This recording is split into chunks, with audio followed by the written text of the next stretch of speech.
నేను తనకు త్వరలోనే విడాకులు ఇవ్వబోతున్నాను.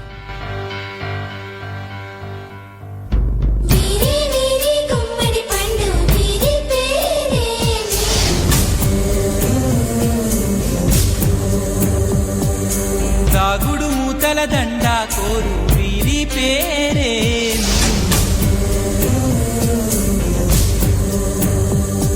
ఇది మనుషులు ఆడే ఆట అనుకుంటారే అంతా, ఆ దేవుడు ఆడే ఆట అని తెలిసేదెప్పుడంట.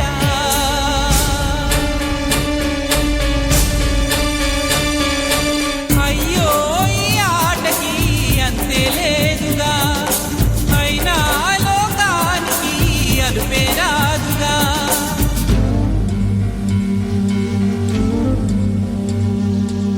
ఎవరికి వారొక తీరు, చివరికి ఏమవుతారు?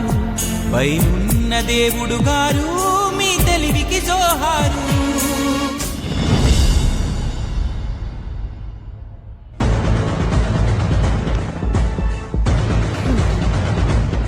అలా ఇక మనకిక తిరుగులేదు. బావ కావేరి ఇక జన్మలో కలవరు. వాళ్ళిద్దరి మధ్య పెద్ద అగాధం క్రియేట్ చేశాం. నువ్వు సూపర్ యమజ. లేని బిడ్డను చంపేసి కావేరిని హంతకురాలి చేశావు. నువ్వంటేనే పడని భువనిని నీ వైపుకి లాగేసుకున్నావు. కథని గొప్ప మలుపు తిప్పావు. అప్పుడే ఏమైంది? మంచి ముహూర్తం చూసి బావని ఇంకా రెచ్చగొడతాను, విడాకులిప్పిస్తాను.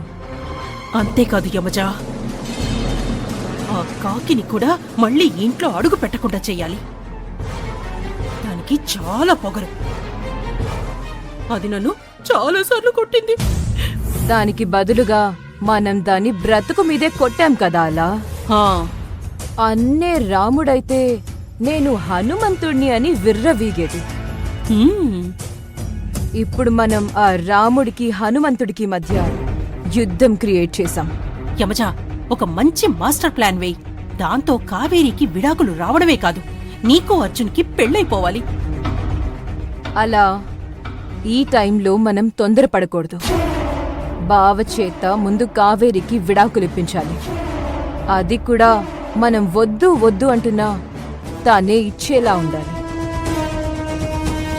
ఆ తరువాత బావ ఒంటరితనంతో కుమిలిపోతున్నప్పుడు అత్తయ్యని రెచ్చగొట్టి ఆవిడే మా పెళ్లి చేసేలా చేద్దాం. ఇదంతా స్టెప్ బై స్టెప్ జరగాలి. అర్థమైంది యమజ. మనం మొదట చెయ్యాల్సింది ఈ ఇంట్లో కావేరి పేరు వినిపించకుండా చెయ్యాలి. అంతే కదా? కాదు, కావేరి అనే ఆలోచనకి సమాధి కట్టాలి. నువ్వు ఒక పని చెయ్యి. వీలు దొరికినప్పుడల్లా అత్తయ్య దగ్గరికి వెళ్ళు. నీ మాటలతో అత్తయ్యకి కావేరికి మధ్య దూరం పెంచు. బావ సంగతి నేను చూసుకుంటా. అలాగే యమజ.